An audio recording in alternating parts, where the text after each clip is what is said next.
اللہ تعالیٰ اور اس کے پیارے رسول حضرت محمد مصطفیٰ صلی اللہ علیہ وآلہ وسلم سیدنا امام حسین علیہ السلام سے محبت کرتے ہیں اور اہل بیت رسول صلی اللہ علیہ وآلہ وسلم سے محبت کرنے والوں کو محبوب رکھتے ہیں، جبکہ دشمنان آل رسول صلی اللہ علیہ وآلہ وسلم مکرور ہیں۔ جب عبد الملک کے زمانے خلافت میں کوفہ پر مختار بن عبید ثقفی کا تسلط حاصل ہوا تو اس نے کہا، میں قاتلین امام حسین سے ایک کو بھی دنیا میں چلتے پھرتے نہیں رہنے دوں گا۔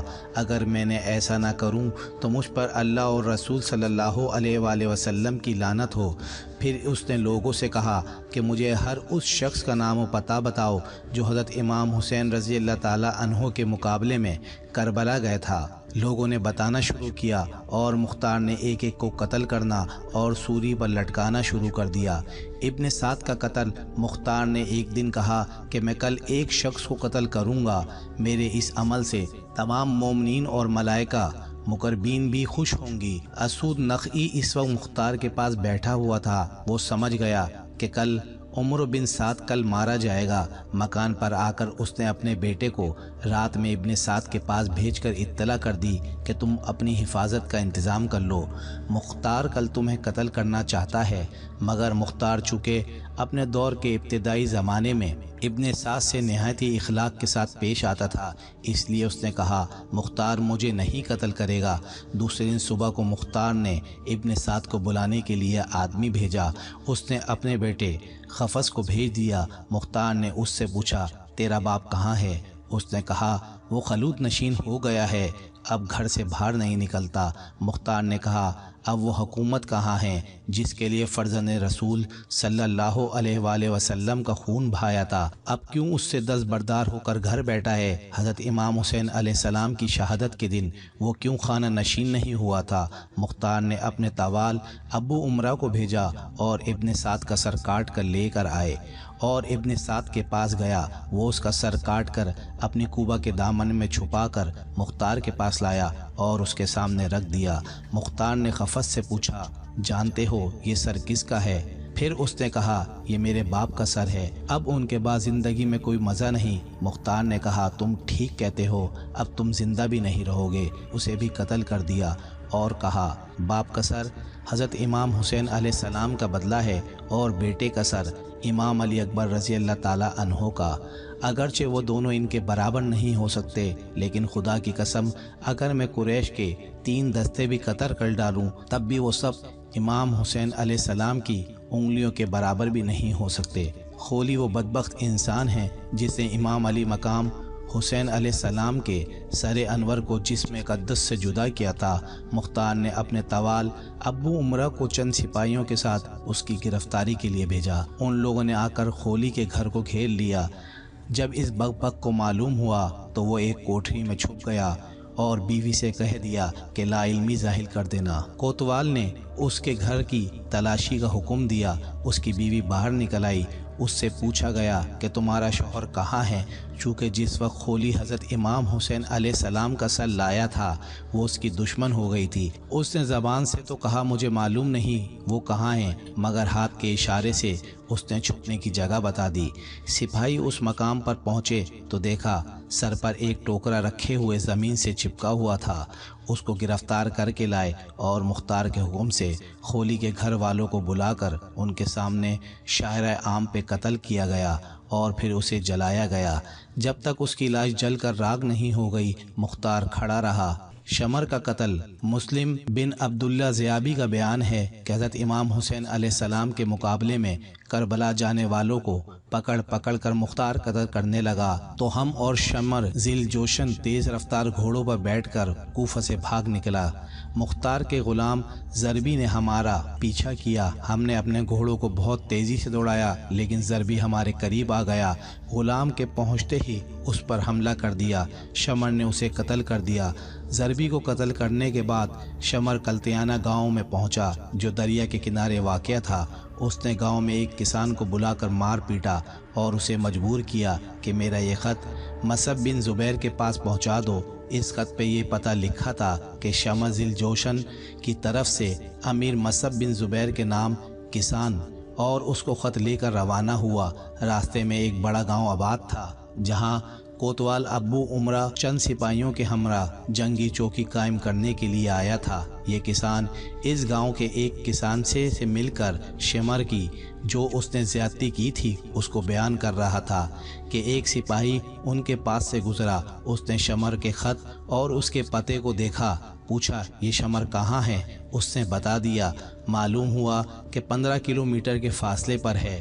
ابو عمرہ فوراً اپنے سپاہیوں کے لیے ہوئے شمر کی طرف چل پڑا۔ مسلم بن عبداللہ کا بیان ہے کہ رات میں شمر کے ہمراہ تھا۔ میں نے اس سے کہا بہتر ہے کہ ہم لوگ اس جگہ سے روانہ ہو جائیں، اس لیے کہ ہمیں یہاں ڈر معلوم ہوتا ہے۔ اس نے کہا میں 3 دن سے پہلے یہاں سے نہیں جاؤں گا۔ انہوں نے پہنچ کر تکبیر کہی اور ہماری جھونپڑیوں کو گھیرے میں لے لیا۔ ہم اپنے گھوڑے چھوڑ کر پیدل ہی بھاگے۔ وہ لوگ شمر کی طرف ٹوٹ پڑے جو پرانی چادر اوڑھے ہوئے تھا۔ اس کے برس کی سفیدی چادر کے اوپر سے نظر آ رہی تھی۔ وہ کپڑے اور ذرہ وغیرہ بھی نہیں پہن سکا، اسی چادر کو اوڑھے ہوئے نیزے سے ان کا مقابلہ کرنے لگا۔ ابھی ہم تھوڑی ہی دور گئے تھے کہ تکبیر کی آواز کے بعد ہم نے سنا اللہ کے خبیث کا خاتمہ کر دیا۔ پھر ان لوگوں نے اس کے سر کو کاٹ کر لاش کو کتوں کے لیے پھینک دیا۔ عبداللہ بن دیاز جس نے محمد بن عمار بن یاسر کو قتل کیا تھا، اس نے امام علی مقام کے قاتلین میں سے مختار کو چند آدمیوں کے نام بتا دیے، جن میں عبداللہ بن اسید جہنی، مالک بن نصیر بدی اور حمل بن مالک محاربی بھی تھے۔ یہ سب اس زمانے میں قادسیہ میں رہتے تھے۔ مختار نے اپنے سرداروں میں سے ایک سردار مالک بن عمرہ نہدی کو ان کی گرفتاری کے لیے چند سپاہیوں کے ساتھ بھیجا۔ اس نے جا کر ان سب کو گرفتار کر لیا اور عشاء کے وقت لے کر مختار کے پاس پہنچا۔ مختار نے ان لوگوں سے کہا اے اللہ کے رسول، آل رسول کے دشمنوں، حسین بن علی کہاں ہیں؟ مجھے حسین کی زیارت کراؤ ظالموں۔ تم نے اس مقدس ذات کو قتل کیا جن پر نماز میں تمہیں درود بھیجنے کا حکم دیا گیا ہے۔ انہوں نے کہا اللہ آپ پر رحمت کرے، ہمیں ان کے مقابلے میں زبردستی بھیجا گیا تھا، ہم جانے کے لیے راضی نہیں تھے، اب آپ ہم پر احسان کریں اور ہمیں چھوڑ دیں۔ مختار نے کہا تم نے نواسے رسول پر احسان نہیں کیا، ان پر تمہیں رحم نہیں آیا، تم نے انہیں اور ان کے بچوں کو پیاسا رکھا، پانی نہیں پینے دیا اور آج ہم سے احسان طلب کرتے ہو۔ پھر بدی سے کہا کہ تم نے حضرت امام حسین کی ٹوپی اتاری تھی۔ عبداللہ بن کامل نے کہا جی ہاں، یہ وہی شخص ہے جس نے ان کی ٹوپی اتاری تھی۔ مختار نے حکم دیا دونوں ہاتھ پاؤں کاٹ کر اس کو چھوڑ دیا جائے تاکہ اسی طرح تڑپ تڑپ کے یہ مر جائے۔ چنانچہ اس کے حکم پر عمل کیا گیا۔ بدی کے ہاتھوں اور پیروں سے خون کا دھارا بہتا رہا یہاں تک کہ وہ مر گیا۔ اس کے بعد جہنی اور محاربی کو قتل کر دیا گیا۔ حکیم بن طفیل طائی گیا۔ حکیم بن طفیل طائی وہ بدنصیب انسان ہے جس نے کربلا میں حضرت عباس علمدار کے لباس و اسلحہ پر قبضہ کیا تھا اور امام حسین علیہ السلام کو تیر مارا تھا۔ مختار نے عبداللہ بن کامل کو اس کی گرفتاری کے لیے چند سپاہیوں کے ساتھ بھیجا۔ وہ پکڑ کر اسے مختار کی طرف چلا۔ حکیم کے گھر والے عدی بن حاتم کے پاس فریادی ہوئی کہ آپ مختار سے سفارش کر کے ان کو چھڑا دیں۔ مختار عدی کی بہت قدر کیا کرتا تھا۔ وہ سفارش کے لیے مختار کے پاس پہنچ گئے۔ وہ عدی کے ساتھ عزت سے پیش آیا اور انہیں اپنے پاس بٹھایا۔ عدی نے اپنے آنے کی غرض بیان کی۔ مختار نے کہا اے ابو ظریف، کیا آپ قاتلین حسین کے لیے بھی سفارش کرتے ہیں؟ انہوں نے کہا حکیم پر جھوٹا الزام لگایا گیا ہے۔ مختار نے کہا اچھا تو ہم اسے چھوڑ دیں گے۔ سپاہیوں کو راستے میں معلوم ہوا کہ عدی مختار کے پاس حکیم کی سفارش کے لیے گئے تھے۔ انہوں نے اپنے سردار ابن کامل اور ابن کامل سے کہا کہ مختار عدی کی سفارش قبول کر لیں گے اور یہ خبیث بچ جائے گا، حالانکہ آپ اس کے جرم سے بخوبی واقف ہیں، لہذا بہتر ہے کہ ہم اس کو قتل کر دیں۔ ابن کامل نے انہیں اجازت دے دی اور لوگ حکیم کو ایک گھر میں لے گئے اور اس کی مشکی بندھی ہوئی تھی۔ ایک جگہ کھڑا کیا اور کہا تو نے حضرت عباس بن علی کے کپڑے اتارے تھے، ہم تیری زندگی ہی میں تیرے سارے لباس اتارتے ہیں۔ چنانچہ ان لوگوں نے اسے بالکل ننگا کر دیا۔ پھر کہا تو نے حسین کو تیر مارا تھا، ہم بھی تجھے تیروں کا نشانہ بناتے ہیں۔ یہ کہہ کر انہوں نے تیروں سے مار مار کر اس کو ہلاک کر دیا۔ ابن کامل نے آ کر مختار کو حکیم کے قتل کی اطلاع دی۔ مختار نے کہا میرے پاس لائے بغیر تم نے اسے کیوں قتل کر دیا؟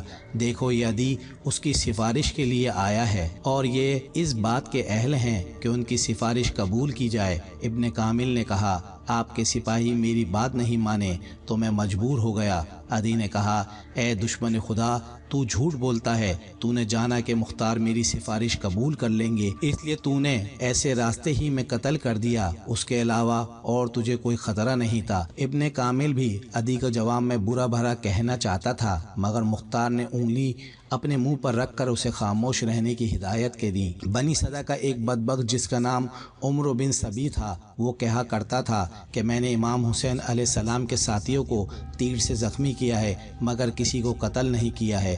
سب لوگوں کے سو جانے کے بعد مختار نے اس کی گرفتاری کے لیے سپاہیوں کو روانہ کیا۔ جب وہ ابن صبی کے مکان پر پہنچے تو وہ اپنے چھت پر بے خبر سو رہا تھا، اس کی تلوار اس کے سرہانے رکھی تھی۔ سپاہیوں نے اسے گرفتار کر لیا اور اس کی تلوار پر قبضہ کر لیا۔ سپاہیوں نے رات ہی میں اسے مختار کے سامنے پیش کیا۔ مختار نے حکم دیا کہ صبح تک اسے قید میں رکھو۔ پھر صبح کو دربار عام مختار کے سامنے پیش کیا۔ مختار نے کہا نیزے لاؤ اور اسے نیزوں سے چھید چھید کر مارو۔ چنانچہ نیزوں سے مار مار کر اسے ہلاک کیا گیا۔ بنی جنب کا ایک شخص جس کا نام زید بن رکات تھا، اس بدبخت نے حضرت عبداللہ بن مسلم بن عقیل کو تیر مارا تھا جو ان کی پیشانی میں لگا تھا، پھر ان کے پیٹ میں ایک تیر مارا جس سے وہ شہید ہو گئے۔ مختار نے عبداللہ بن کامل کو اس کی گرفتاری کے لیے روانہ کیا۔ ابن کامل سپاہیوں کے ساتھ پہنچ کر اس پر ٹوٹ پڑا۔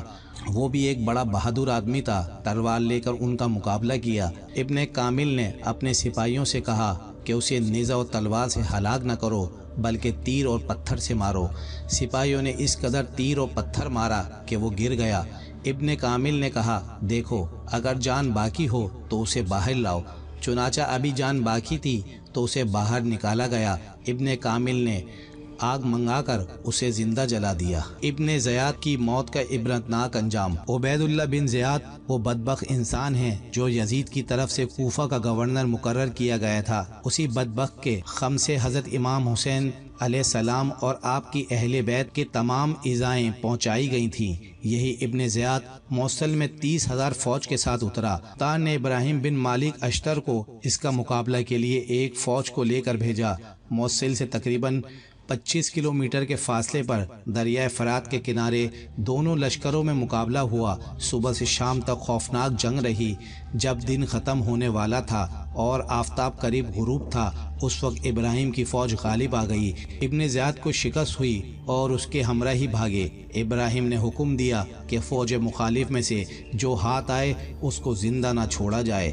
چنانچہ بہت سے ہلاک کیے گئے۔ اسی ہنگامہ میں ابن زیاد کو فرات کے کنارے محرم کے 10ویں تاریخ 67 ہجری میں مارا گیا اور اس کا سر کاٹ کر ابراہیم کے پاس بھیجا گیا۔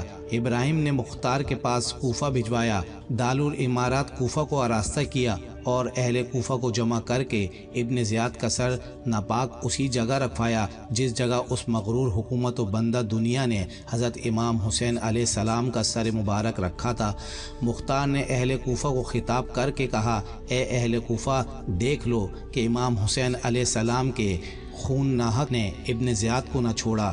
آج اس نامراد کا سر اسی ذلت و رسوائی کے ساتھ یہاں رکھا ہوا ہے۔ 6 سال ہو گئے ہیں، وہی تاریخ ہے، وہی جگہ ہے۔ خداوند عالم نے اس مغرور فرعون خصال کو ایسی ذلت و رسوائی کے ساتھ ہلاک کیا۔ اسی کوفہ، اسی دارالامارات میں اسے بے دین قتل و ہلاک پر جشن منایا جا رہا ہے۔ روایت میں ہے کہ جس وقت ابن زیاد اور اس کے سرداروں کے سر مختار کے سامنے لا کے رکھے گئے تو ایک بڑا سانپ نمودار ہوا۔ اس کی ہیبت سے لوگ ڈر گئے۔ وہ تمام سروں میں پھرا۔ جب عبید اللہ بن زیاد کے سر اس کے پاس پہنچا تو اس کے نتھنے میں گھس گیا اور تھوڑی دیر ٹھہر کر اس کے منہ سے نہ نکلا۔ اسی طرح 3 بار سانپ اس کے سر کے اندر داخل ہوا اور پھر غائب ہو گیا۔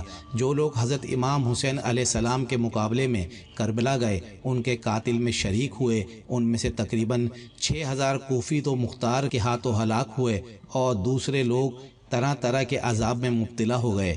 علماء اکرام فرماتے ہیں کہ ان میں سے کوئی نہیں بچا جس نے آخرت کے عذاب سے پہلے اس دنیا میں سزا نہ پائی ہو۔ ان میں سے کچھ لوگ بری طرح قتل کیے گئے، کچھ اندھے ہوئے اور کچھ لوگ سخت قسم کی آفتوں میں مبتلا ہو کر ہلاک ہو گئے۔ بحوالہ تاریخ طبری، اللہ تعالی ہمیں اہل بیت کے نقش و قدم پر چلنے کی توفیق عطا فرمائے، آمین۔ آپ تمام لوگوں سے درخواست ہے کہ ہمارے چینل کو سبسکرائب کریں، ویڈیو کو لائک ضرور کریں، یہ آپ کی طرف سے ہمارے لیے حوصلہ افزائی ہے۔